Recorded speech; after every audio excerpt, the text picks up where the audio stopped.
തീയിൽ കുരുത്തത് വെയിലത്ത് വാടുകയില്ല. ഇത് നമ്മുടെ കുട്ടികൾക്ക്, നിങ്ങളുടെ കുഞ്ഞനിയന്മാർക്കും അനിയത്തിമാർക്കും ഇത് പറഞ്ഞു കൊടുക്കണം. എന്ത് പ്രതിസന്ധി വന്നാലും ധൈര്യത്തോടെ നേരിടാനും ആ പ്രശ്നത്തിന് പരിഹാരം കണ്ടുപിടിക്കാനും തനിച്ച് ജീവിക്കാനും കുട്ടികളെ സമർത്ഥന്മാരാക്കാൻ ചില കഥകൾ പറഞ്ഞു കൊടുക്കുക.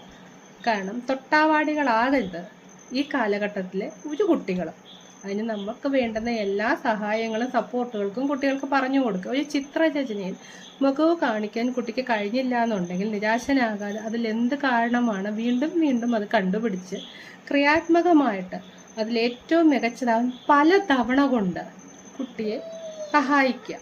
അതുപോലെ തോമസ് ആൽവ എഡിസന്റെ കണ്ടുപിടുത്തം കുട്ടിക്ക് പറഞ്ഞു കൊടുക്കുക.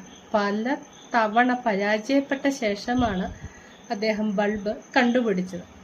ഇത്രയും പരാജയങ്ങൾ നേരിട്ടെങ്കിലും അദ്ദേഹം നിരാശപ്പെടാതെ വീണ്ടും വീണ്ടും പരാജയം ഉണ്ടായപ്പോഴും വിജയത്തിലേക്ക് എത്തുന്നിടം വരെ അദ്ദേഹം തുടർന്നുകൊണ്ടേയിരുന്നു. അതുപോലൊരു സൈക്കിൾ കുട്ടിയെ പഠിപ്പിക്കുമ്പോൾ അതൊരു ഉദാഹരണമായിട്ട് പറഞ്ഞു കൊടുക്കുക. ആദ്യമൊന്നും അതിന് ബാലൻസ് എത്തത്തില്ല.